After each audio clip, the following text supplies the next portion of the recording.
இடமலம் entertainment நேயர்களுக்கு வணக்கம். நம்ம இன்னைக்கு பார்க்க போற ஒரு படம் பற்றிய ஒரு தகவல் அப்படிங்கிறது அஹ், மம்முக்கா அவர்கள் நடிச்சிருக்கிற ரொம்பவே இன்னும் சொல்ல போனோம்னா ஒரு உண்மை சம்பவத்தை மையமா கொண்டிருக்கிற ஒரு படம் களம் காவல் அப்படின்னு சொல்லி ரிலீஸ் ஆயிருக்கு. 5ஆம் தேதி ரிலீஸ் ஆச்சு. நாங்கள் இதை ரிவ்யூவா பண்ணணும்னு சொல்லி முடிவெடுத்தே ஒரு ஒரு வாரம் ஆக போகுதுன்னு நினைக்கிறேன்.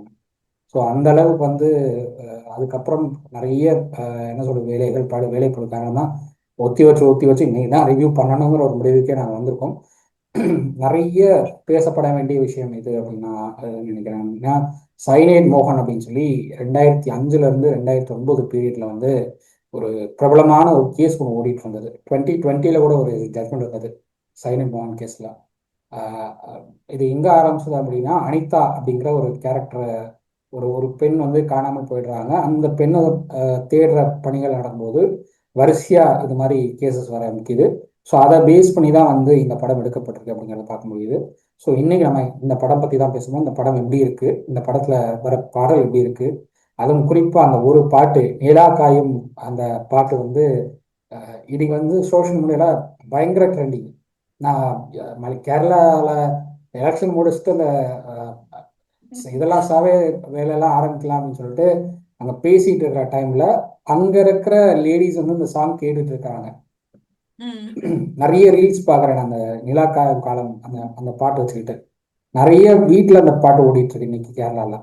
ஸோ அவ்வளவு ட்ரெண்டிங்கா அந்த பாட்டு போயிருக்கு அப்படின்னா அதுக்கு முக்கியமான காரணம் இந்த படம் அப்படின்னு சொல்லலாம். அவ்வளவு பிரபலமான ஒரு படமா இந்த படம் மாதிரி இருக்கு. ஸோ இந்த படத்தை பத்தி தான் நம்ம பேச போறோம். நான் ஹரேஷ் நம்ம கூட பேசுறதுக்காக பிரியா அணிஞ்சிருக்காங்க. வணக்கம்.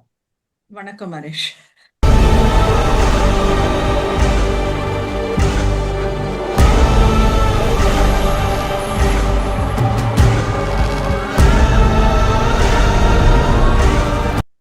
ஸோ இந்த படத்தை பத்தி சொல்லணும் அப்படின்னா ஃபர்ஸ்ட் நான் கேரக்டரை மட்டும் நான் பேசலான்னு இருக்கிறேன்.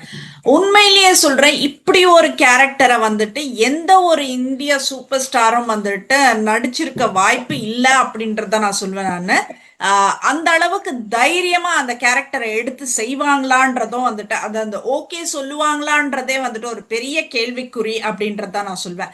ஏன்னா நடிப்பு அப்படின்னா எல்லாமே தான். நீ என்ன கேரக்டர் கொடுத்தாலும் அது நடிக்கணும் அப்படின்றது தான். அப்பதான் நீ ஒரு நடிகன் அப்படின்றது.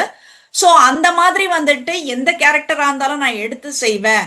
என்ன சொல்றது, ஒரு இப்ப நான் பேசிட்டு இருக்கிறத சைனைட் மோகன் ஸ்டோரி எடுக்கிறாங்க அப்படின்னா அது வில்லன் பார்ட்.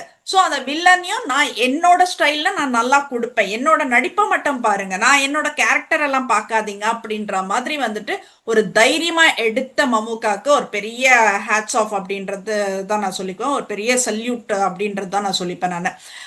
இப்ப அடுத்து வர ஜென்ரேஷன் எல்லாம் நடிப்பு அதுக்கு மட்டும் இம்பார்ட்டன்ஸ் கொடுத்து இவர் எடுத்திருக்கிற மாதிரி ரோல்கள் எல்லாம் எடுத்து பண்ணாங்கனாக்கா இன்னும் நல்லா இருக்கும் அப்படின்னு சொல்லுவேன். மலையாள ஃபீல்டை பொறுத்த வரைக்கும் இது அவங்களுக்கு சொல்ல வேண்டிய அவசியமே இல்லை. ஏன்னா நீ பார்த்தேன்னா மலையாளம் ஃபிலிம்ல நிறைய பேர் என்ன மாதிரி ஒரு நெகட்டிவ் ரோல் கொடுத்தாலும் நல்ல பெரிய பெரிய ஹீரோஸ் எல்லாம் நடிக்கிற அந்த அந்த வாய்ப்பை தட்டி கழிக்காம நடிக்கிறாங்கன்றதே ரொம்ப பெரிய பிளஸ். எனக்கு அதுக்கே மலையாளம் ஃபிலிம்னா ரொம்ப பிடிக்கும். அதுவும் மலையாளம் த்ரில்லர், மலையாளம் கிரைம் சான்ஸே கிடையாது. அந்த அளவுக்கு இருக்கிற ஒரு விஷயம் இதுல மம்முட்டியோட இந்த ரோல் என்ன ரொம்ப இம்ப்ரெஸ் பண்ண ஒரு விஷயமா இருந்தது நான் அந்த படம் பார்த்ததுல அப்படின்னு. ஏன்னா ஒரு தயக்கமே இல்லாம அதை அதை தேர்வு செஞ்சிருக்காருன்றதுதான் அது ஃபர்ஸ்ட் அப்ளோஸ். நம்ம we are talking about cyanide மோகன். சைனைட் மோகன் கர்நாடகால யாருக்குமே தெரியாதவரா இருந்திருக்க முடியாதுன்னு நினைக்கிறேன். அத கர்நாடகா ஸ்டேட்டையே ஒரு உலுக்கின ஒரு சீரியல் கொலையாளி தான் இந்த சைனைட் மோகன் அப்படின்றவரு. இவரை தெரியாதுன்னு சொல்றதுக்கெல்லாம் சான்சஸே கிடையாது. ஏன்னா அந்த அளவுக்கு. பட் இந்த பிலிமும் கர்நாடகா அந்த தமிழ்நாடு அந்த பார்டர்லயே எடுத்தது ரொம்ப பெரிய விஷயமா இருந்தது. கேரளா தமிழ்நாடு ஃபோக்கஸ் பண்ணாங்க, கர்நாடகா ஃபோக்கஸ் பண்ணல. திருநெல்வேலி தென்காசி ஃபோக்கஸ் பண்ணிருக்காங்க. அது Kerala border focus, Kerala border. Okay, Karnataka focus பண்ணியிருந்தா இன்னும் பல கேஸ்ல வெளியில கொண்டு வந்திருக்கும். பட் கர்நாடகா ஃபோக்கஸ் பண்ணாம ஒரு 17 கேஸோட நிப்பாட்டிட்டாங்க அப்படிங்கறத பார்க்க முடியாது. அதுக்கப்புறம் 3 கேஸ் வந்தது. 2 கேஸ்ல அதுக்கப்புறம் சைனிட் மோகனை பார்ட்டியா இன்க்ளூட் பண்ணி கேஸ் நடந்தது. இன்னொரு கேஸ் கடைசியாக 2020 ஒரு கேஸ் ஓடிச்சுங்கிறது பார்க்க முடிஞ்சது. ஸோ 3 கேஸ்லையுமே வந்து ஒரு கன்விக்ஷன் ஆச்சு. 3 கேஸ்லையும் கன்விக்ஷன் ஆச்சு. இன்னும் சொல்ல போனோம்னா என்ன சொல்றது, லைஃப் சென்டென்ஸ் அன்டில் டெத்துங்கிற ரேஞ்சுக்கு தான் கொண்டு போனாங்க. முதல்ல தூக்கு தண்டனை கொடுக்கறதுக்கு பிளான்ல இருந்தாங்க. பட் வந்து அதுக்கப்புறம் லைஃப் சென்டென்ஸ் அன்டில் டெத் அப்படின்னு சொல்லி கொடுத்துருந்தாங்க. ஸோ அது போயிட்டு தான் இருந்தது. இந்த கேஸ் இன்னும் நிறைய கேசஸ் பெண்டிங்ல இருக்குன்னு கூட சொல்லப்படுது. இன்னும் நிறைய ஓகே. விஷயம் கண்டுபிடிக்கப்பட வேண்டியிருக்கு மோகன் விஷயத்துல அப்படிங்கிறது கூட இன்னைக்கு கூட கர்நாடகா போலீஸ் சைட்ல இருந்து சொல்லப்படுற விஷயமா தான் இருக்கு. ஓகே. சோ இத வந்துட்டு அவ்வளவு ஈஸியா யாராலையும் மறக்க முடியாதுன்னு நினைக்கிறேன் இந்த சீரியல் கில்லிங்க பத்தி. ஏன்னா 20 பெண்களை கொலை செஞ்சிருக்கிறது அந்த கதாபாத்திரத்தை வந்துட்டு மம்முட்டி நடிச்சிருக்காரு. இதுவே வந்துட்டு ஒரு பெரிய எதிர்பார்ப்பை வந்துட்டு அந்த படம் கொடுக்குது அப்படின்றதுதான், ரொம்ப அதிகமா பேசப்படுது அப்படின்றதுதான். இப்ப இந்த சைனைட் மோகனோட கதையை வந்துட்டு அடிப்படையா வச்சு 2023ல நினைக்கிறேன் தாகத்துன்னு ஒரு வெப் சீரிஸ் வந்தது. அதுவும் வந்துட்டு நல்ல ஒரு வரவேற்பை கொடுத்துச்சு அப்படின்னு தான் சொன்னோம். பட் அதுல இருந்து ஒரு என்ன சொல்றது, டோட்டலா முற்றிலும் மாறுபட்ட ஒரு திரைக்கதையை தான் வந்துட்டு இப்ப எழுதியிருக்காங்க. இது அட்டகாசமான ஒரு த்ரில்லர் விருந்து அப்படின்றது தான் சொல்லணும். இதுக்கு special thanks to director Jithin K Jose அப்படின்றது தான் சொல்லணும். അത് ഈ റൂമൊക്കെ എടുക്കുന്ന ചുമ്മാ സംസാരിച്ചിരിക്കാനല്ലാന്നൊക്കെ എനിക്കറിയാം. പിന്നെ இந்த ஸ்டான்லி தாஸ் அதுதான் அந்த கேரக்டரு. அந்த சீரியல் கொலையாளி கதாபாத்திரத்துல எந்த வித இப்போ ஓவர் ஆக்டிங் எல்லாம் பண்ணாம தன்னோட ஃபேஸ் ரியாக்ஷன்ல வந்துட்டு அதிகமா இது காட்டாம எமோஷனல் எல்லாம் காட்டாம அந்த பயமுறுத்துற விதம் வந்துட்டு அவ்வளோ ஆப்டா இருந்தது. இப்ப வீட்டுல இருக்க ஒரு சராசரி மனுஷரா வந்துட்டு அவ்வளவு அன்பா பாசமா இருக்கிற ஒரு மனுஷனோட முகம் இருக்கப்போ திடீர்னு அந்நியன் மாதிரி வந்துட்டு ஒரு என்ன சொல்றது, ரொம்ப விகரஸா மாறுறது, அந்த ஒரு இரக்கமற்ற ஒரு கொலையாளியா மாறுற அந்த காட்சிகள் எல்லாம் வந்துட்டு நிஜமாவே மிரட்டி இருக்காரு மம்முட்டி அப்படின்றது தான் சொல்லணும். அதுக்கு பயங்கர டேஞ்சர் இல்லடி. எனக்கு படம் எல்லாம் பிடிச்சது. எனக்கு செகண்ட் ஹாஃப் வந்துட்டு ரொம்ப லாகியா இருந்த மாதிரி நான் ஃபீல் பண்ணேன். ரொம்ப இழுத்த மாதிரி இருந்தது, எலாஸ்டிக் மாதிரி இருந்த மாதிரி நான் ஃபீல் பண்ணேன் நான். But everything was fine. அது ஏன்னா அந்த விசாரணை காட்சிகள், ஒரே மாதிரியான விசாரணை காட்சிகள் திரும்ப திரும்ப வந்த மாதிரி நான் ஃபீல் பண்ணேன். அதுக்கப்புறம் வந்துட்டு நிறைய பெண்களை பத்தி பேசிட்டே இருக்கிறப்போ எனக்கு வந்துட்டு என்ன பண்றது, சிங்க் பண்ண முடியல, பேர் பண்ண முடியல. இந்த பொண்ணை பத்தி பேசுறாங்களா அந்த பொண்ணை பத்தி பேசுறாங்களான்றது வந்துட்டு அது கொஞ்சம் கொஸ்டினபிளா இருந்தது. இந்த சலிப்பை மட்டும்தான் அது ஏற்படுத்தி இருக்கு அப்படின்றத சொல்லணும். மற்றபடி எவ்ரி திங் வாஸ் ஃபைன். அதுவும் அந்த போலீஸ் இதுல அந்த விநாயகன் அவரோட கேரக்டர்ல வந்துட்டு அவர் ரொம்ப நல்லா பண்ணியிருக்காரு. ரொம்ப ஒரு ஸ்ட்ரிக்ட் ஆபீசர்ன்ற மாதிரி அவரும் வந்துட்டு அவர் பங்குக்கு வந்துட்டு பண்ணியிருக்காரு. பட் இந்த வந்து அன்எக்ஸ்பெக்டட் என்னன்னா, இவர் வந்து சிஐ வந்திருக்காரு, நான் வந்து சிஐக்கு வந்து சப்போர்ட்டிங்கா வந்திருக்கேன்னு மம்முட்டி சொல்லுவாரு. அப்போ நாங்க இங்க வந்து எங்களுக்கு ஒரு தகவல் கிடைச்சது, இந்த மாதிரி வந்து இந்த குற்றவாளி இங்கே தான் இருக்காரு அப்படின்னு சொல்லி விநாயக் சொல்லுவாரு. இதுதான் அவர் போட்டோ, நாங்க வந்து எல்லாம் ஃபேக்ஸ் பண்ணிருக்கோம், நீங்களும் வச்சுக்கோங்க, நீங்களும் இதை பார்த்துட்டு உங்களுக்கு இவன் எங்கேயாவது கிடைச்சான்னா எங்களுக்கு சொல்லுங்க அப்படின்னு சொல்லி இந்த காப்பி கொடுத்துருவாரு. அந்த இவர் படியில் ஏறிட்டு இருக்கும்போது மறுபடியும் அந்த நிலா காயும் அந்த பாட்டு ஓடும் பேக்ரவுண்ட்ல. இவருக்கு அப்பதான் வந்து மம்முட்டிக்கு யோசனை வரும், என்ன நடக்குது அப்படின்னு யோசிக்கிறதுக்குள்ள அந்த பேப்பர் ஓபன் பண்ணி பார்க்கும்போது இவருடைய டிராயிங்கே இருக்கும். இவரே டிரா பண்ணி வச்சிருப்பாங்க, வரைஞ்சி வச்சிருப்பாங்க. முடிவெடுத்து பக்கத்துல போய் விநாயக் அவர் அடிக்கிறதுக்குள்ள விநாயக் சுதாரிச்சு அவரு மறுபடியும் ஃபோர்ஸா அடிப்பாரு. 2 பேருக்கு நடுவில் சண்டை போகும். கடைசியில் அந்த லாஜுடைய ஓனர் வந்து மம்முக்காவுடைய தலையில அடிச்சு கீழே விழ வச்சுருவாங்க. இதுதான் கிளைமேக்ஸ். ரொம்ப அழகா இருக்கு அந்த கிளைமேக்ஸ். பட் என்னன்னா, இது ஒரிஜினாலிட்டி கிடையாது. ஒரிஜினாலிட்டிங்கிறது வேற வேற. பட் படத்துக்காக வந்து இந்த ஒரு இப்படி ஒரு ஸ்கிரிப்டை கொடுத்துருக்காங்க அப்படிங்கிறத பார்க்க முடியுது. ஒரிஜினாலிட்டிங்கிறது கம்ப்ளீட்டா கோட் பேசஸ் மட்டும்தான் நடந்தது. நான் அதுல இன்னமும் நான் என்ன சொல்ல வரேன்னா, இந்த படத்தை நான் படமா பண்ணணும்னு நினைச்சேன். இந்த இந்த இந்த சைனைட் மோகன் விஷயத்த படமா பண்ணணும்னு நினைச்சு ஒரு ஸ்கிரிப்ட் ரெடி பண்ணி கோர்ட் ஹியரிங்ஸை ஃபுல்லா ஒவ்வொரு அந்த அந்த போன சைனைட் மோகனோட போன போலீஸ் ஆஃபீஸர்ஸ் எல்லாரையும் தனித்தனியா போய் பார்த்து அதுக்காக நிறைய ஸ்பெண்ட் பண்ணேன் நான். கர்நாடகாவில் நிறைய அமௌண்ட் ஸ்பெண்ட் பண்ணி கோர்ட் ஆர்டர் வாங்குறது, மகளூர் டிஸ்ட்ரிக்ட் கோர்ட்டோடைய ஆர்டர் வாங்குறதுக்காக நிறைய ஸ்பெண்ட் பண்ணேன் நான். ஹைகோர்ட்டோடைய ஆர்டர் வாங்குறதுக்காக நிறைய ஸ்பெண்ட் பண்ணேன். அவ்வளோ ஸ்பெண்ட் பண்ணி இதை வந்து படமா பண்ணணும்னு சொல்லி ஸ்கிரிப்ட் ரிஜிஸ்டர் பண்ணி இன்னைக்கும் அந்த ஸ்கிரிப்ட் இருக்கு என்கிட்ட. குற்றம் காக்க அப்படின்னு சொல்லி ஒரு ஸ்கிரிப்ட் ரெடி பண்ணி வச்சிருக்கேன். டைட்டில் வந்து எப்போனாலும் டிஃபர் ஆகலாம், எனக்கு டைட்டில் இஷ்யூ கிடையாது. பட் ஸ்கிரிப்ட் வந்து நான் ரிஜிஸ்டர் பண்ணி வச்சிருக்கேன். கோர்ட் பேஸ்டாக நடக்கிற மாதிரி நான் பண்ணி வச்சிருக்கேன். ஏன்னா இது வந்து போலீஸ் இன்வெஸ்டிகேஷன்ல நிறைய குழப்பங்கள் இருக்கு. நீங்க என்ன எப்போ வந்து சைனி மோகன் வந்து கொலை பண்ணா, எப்போ வந்து அவன் வந்து இதெல்லாம் பண்ணாங்கிறதுல நிறைய குழப்பங்கள் இருக்கு. அதெல்லாம் காட்டணும்னா நீங்க எந்த பொண்ணுக்கு எந்த விதமான ப்ராப்ளம்ஸ் இருந்தது, எப்படி கொலை பண்ணாங்கிறதெல்லாம் நீங்க கண்டுபிடிக்கிறது ரொம்ப ப்ராப்ளம் ஆயிடும். அதுதான் இந்த படத்துல இருக்கிறத நான் பாக்குறேன். நான் ஏன்னா அவன் வந்து ஆரம்பத்துல ஒரு பொண்ணுகிட்ட கொலை பண்ணியிருக்கான், ஒரு பொண்ணை வந்து கூட்டிட்டு போய் கொலை பண்ணியிருக்கான். அதே பேட்டர்ன்ல வரிசையா மொபைல் போன்ஸ், அதே மொபைல் போனு, அதே சிம் கார்டை மட்டும் அடிக்கடி மாத்திக்குவான். அதுதான் வந்து பேட்டர்னா இருந்தது. கடைசியில் அந்த மொபைல் போனையும் சிம் கார்டையும் வச்சுதான் வந்து கண்டுபிடிச்சாங்க. அவங்க வந்து மோப்பனாங்கெல்லாம் கூட்டிட்டு போனாங்க. அதெல்லாம் ஒர்க் அவுட்டே ஆகல. கொலையாளி யார் என்னங்கிறது நாயால கூட கண்டுபிடிக்க முடியல. பேசுது. அந்த கேஸை வந்து இந்த டெக்னாலஜி தான் வந்து ரொம்ப ஹெல்ப்ஃபுல்லா இருந்தது அவங்களுக்கு. பட் இந்த படத்துல வந்து அதை வேற விதமா காட்டியிருக்காங்க அப்படிங்கிறது. கண்டிப்பா. இதுல வந்துட்டு என்னன்னாக்கா வில்லன் இவர்தான்னுட்டுன்னு தெரிஞ்சு போச்சு நம்மளுக்கு. அதுக்கப்புறம் தான் வந்துட்டு ஒரு கட்டத்துக்கு மேல வந்துட்டு ஒரு பரபரப்பு குறைஞ்சு போச்சோ அப்படின்ற ஒரு இதுல இருந்தது படம். நீ இப்ப சொன்ன மாதிரி இந்த மொபைல் போன்ஸை பத்தி எல்லாம் பேசின. இது 2005ல வந்துட்டு என்ன மாடல் போன்ஸ் யூஸ் பண்ணிட்டு இருந்தாங்களோ இந்த சேம் மாடல் கொண்டு வந்திருந்தாங்க. அதே மாதிரி வந்துட்டு அந்த 2000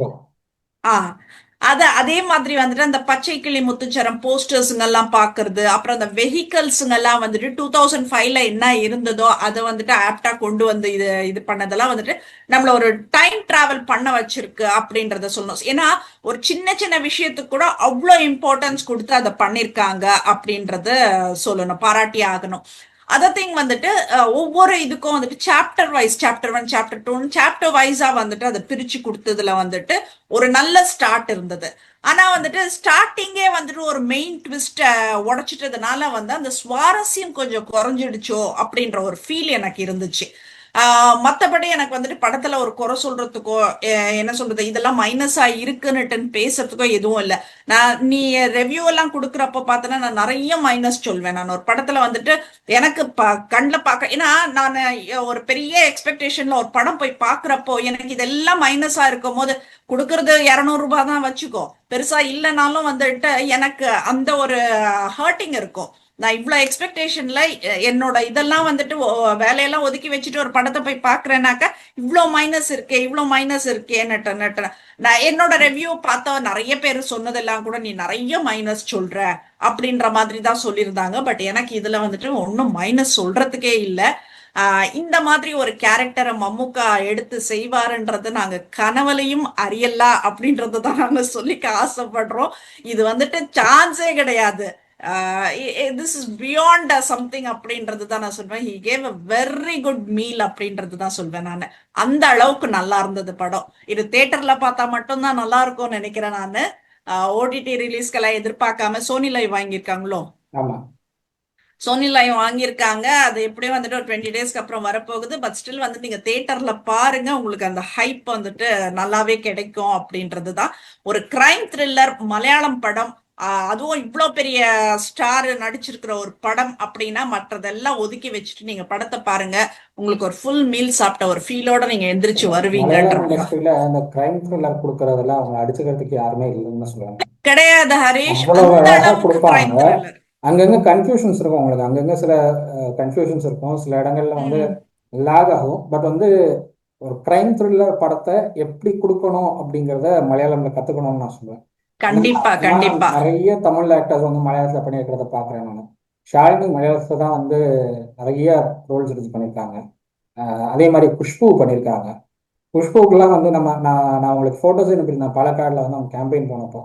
அப்போ அவங்களுடைய ஃபேன்ஸ் அங்க வந்து அவ்வளவு சப்போர்ட்டிவா அவங்களுக்கு இருந்ததெல்லாம் பார்த்தேன் நான். ஸோ அதே மாதிரி நிறைய ஆர்டிஸ்ட் இருக்காங்க, நிறைய இன்னும் சொல்ல போனோம்னா விஜயோட படம்லாம் மலையாளத்துல நல்லா ஓடிட்டு இருக்கு, இன்னைக்கும் நல்லா ஓடிட்டு. ஓகே, துல்லாத மன துள்ளும்லாம் இங்க வந்து ஃபிளாப், அங்க வந்து அதுதான் 100 days ஓடிச்சு.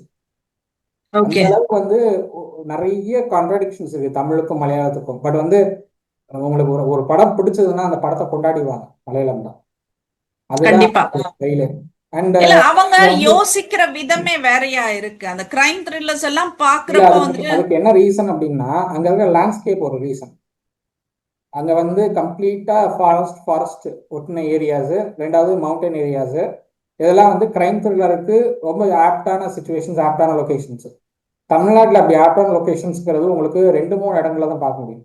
ஒன்று ஓகே. கொடைக்கானல், இன்னொன்று வால்பாறை சொல்லலாம், மூணாவது கோயம்புத்தூர் பாலக்காடுல லேன்ல அங்கே இருக்கிற ஒரு ஏரியா சொல்லலாம்.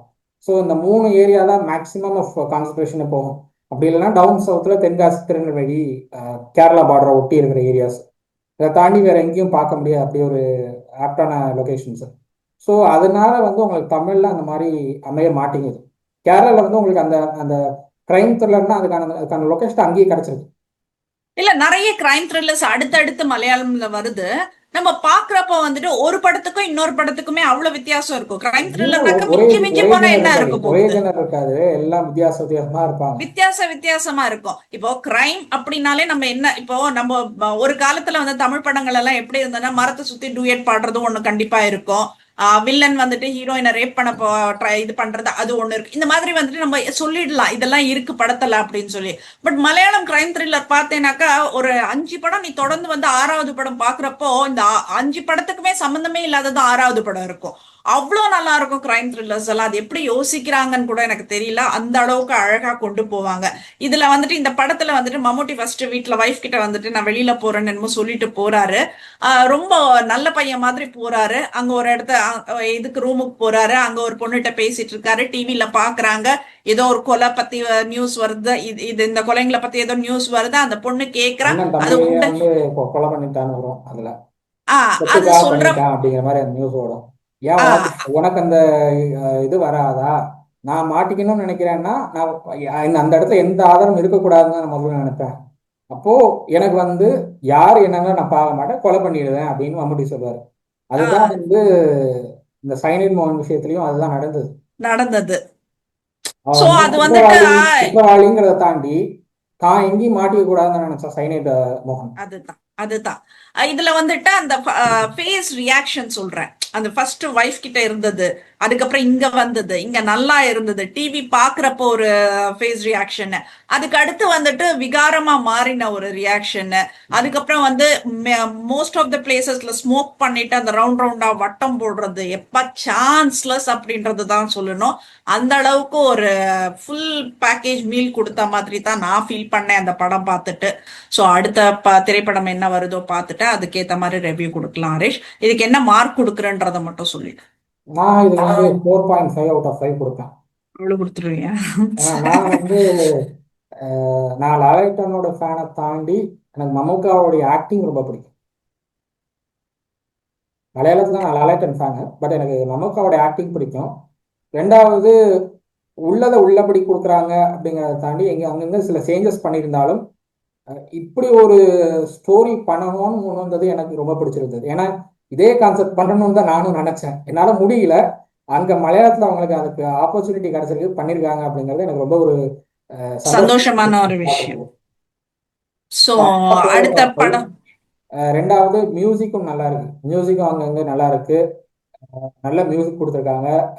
ஆக்ஷன் சீன்ஸும் நல்லா இருக்கு. ஒரு ஹைப் கிரியேட் பண்ணுறதுக்காக, அங்கங்க பரபரப்பு ஏற்படுத்தணுங்கிறதுக்காக பேக்ரவுண்ட் ஸ்கோரிங்கும் ரொம்ப அழகா பண்ணியிருக்காங்கன்னு நான் பார்க்க முடியுது. ஏன்னா அந்த ஆர்ட் ஸ்கெட்ச் பண்ற டைம்ல வந்து இவர் வீட்டுக்கு போவார், மம்முட்டி வந்து வீட்டுக்கு போவாரு. இங்க வந்து விநாயகன் வந்து அந்த ஆர்ட் ஸ்கெட்ச் ஆர்டிஸ்ட வச்சுக்கிட்டு அந்த கண்டக்டரோட வீட்டுக்கெல்லாம் போவாரு. அந்த கண்டக்டர் வரைஞ்சு கொடுத்த படம் ஒன்றா இருக்கும், பட் மம்முட்டி வரும்போது வேற படத்தை காமிச்சு இவர் தான் வந்து கல்பிரேட்னு சொல்லி காட்டுவாங்க. காட்டுவாங்க. அந்த அந்த பரபரப்பை ஏற்படுத்தணுங்கிறதுக்காக அங்க இருக்கிற பேக்ரவுண்ட் ஸ்கோர் மியூசிக் அவ்வளவு அழகா இருக்கும் பார்க்கறதுக்கு. அந்த கண்டக்டர் கூட கேட்பாரு, நான் உங்களை எங்கேயோ பார்த்துருக்கேனே அப்படின்னா, நான் இங்கே தான் பக்கத்துல இந்த ஊர்ல தான் இருக்கேன், நான் நீங்க எங்க தான் பார்த்துருப்பீங்க அப்படின்னு சொன்னோம்னா ஓகே ஓகேன்னு போயிடுவார் கண்டக்டர். பட் அதுதான் வந்து அந்த என்ன சொல்றது, கிளைமேக்ஸ் உடையிற சீனே அதுதான். அதுதான். சோ பாப்போம் அடுத்த படத்துக்கு ரிவ்யூ கொடுக்கறதுக்காக அண்ட் ஹரிஷுடன். இந்த படத்தை இன்னொரு முக்கியமான விஷயம் பேசணும் அப்படின்னா, ராஜிஷா விஜயன் அவங்க வந்து சலிக்காம ஒரு ரோல் பண்ணியிருக்காங்க. ராஜிஷா விஜயன் ஆகட்டும், அதே மாதிரி வந்து ஸ்ருதி ராமச்சந்திரன் ஆகட்டும், காயத்ரி அருண் வந்து மம்முட்டியோட இதுக்கு முன்னாடி ஒரு படம் பண்ணாங்க, அது ரொம்ப பெரிய ஹிட். ஜனமனசின் அப்படின்னு ஒரு பாட்டே ஓடுச்சு மம்முட்டி வச்சுக்கிட்ட ஒரு சிஎம். ஒரு சிஎம்ஆல ஒரு ஸ்டேட் எப்படி ரூல் பண்ண முடியும் அப்படிங்கிறத ரொம்ப அழகா அந்த படத்துல காட்டியிருந்தாரு மம்முட்டி. ஸோ அது ரொம்ப பெரிய ஒரு ஹிட் கொடுத்தது. ரெண்டாவது அதுதான் எல்டிஎஃப் கவர்மெண்ட் மறுபடியும் கேரளா ரூல் பண்றதுக்கான ஒரு வாய்ப்பை ஏற்படுத்தி கொடுத்த ஒரு படமா அது பார்த்தாங்க. ஏன்னா இன்னைக்கும் ட்ரெண்டிங்ல போயிட்டு இருக்கிற அந்த பாட்டு அதுதான், ஜனமனசின் அதிபதி நீவா அப்படின்னு. So okay. அந்த மாதிரியான ஒரு படத்துல நடிச்சுட்டு இந்த படத்துல கடைசியில கிளைமேக்ஸ்ல வந்து மம்முட்டி தான் கல்பிரிட்னு தெரிஞ்சு துணிஞ்சு இந்த கல்பிரிட்டோட லாஜிக் வர சீன்லாம் வந்து என்னை பொறுத்தவரை நிறைய நல்ல ட்ரை பண்ணியிருக்காங்கன்னு நான் பார்க்குறேன். நல்ல ரோல் ட்ரை பண்ணியிருக்காங்க அவங்க. கண்டிப்பா எல்லாருமே வந்துட்டு அவங்க ரோலை ஜஸ்டிஃபை ராஜிஷா பண்ணலாம்னு விஜயனும் நான் ராஜிஷா விஜயன் இதுல எதிர்பார்க்கவே இல்லை. ராஜிஷா விஜயன் வந்து அவங்க துருன்னு நடிக்கிற ஒரு கேரக்டர்ல வருவாங்க எப்பயுமே. இப்போ இந்த படத்துல வந்து அப்படியே அதுக்கு நேர்மாறா ஒரு கல்பிரிட்டோட அவங்க பழகினாலும் கடைசி நேரத்துல உயிர் தப்பிச்சிடுறாங்க. அப்பவும் வந்து வீட்டுக்கு வந்து மிரட்டுறாரு. வீட்டுக்கு வந்து மிரட்டினாலும் பரவாயில்லன்னு வந்து போலீஸ்க்கு ஹெல்ப் பண்றாங்க அப்படிங்கிறது இன்னும் ஒரு சப்போர்ட்டிங் ரோலா நல்லா பண்ணியிருக்காங்க அப்படின்னு நான் நல்லா பார்க்கிறேன். பண்ணியிருக்காங்க. ஸோ அடுத்த ரிவ்யூல சந்திப்போம் ஹரிஷ். இப்போ இதை முடிச்சிட்டோம்னு நினைக்கிறேன். 4.5 மார்க்ஸ் கொடுத்துருக்காரு இந்த ஃபிலிம்க்கு ரிவ்யூக்கு. என்ன கேட்டால் நான் 4 கொடுப்பேன். ஆனால் நல்லா இருக்கு, தேட்டர்ல பாருங்கன்றது தான். கண்டிப்பா. Okay, thank you.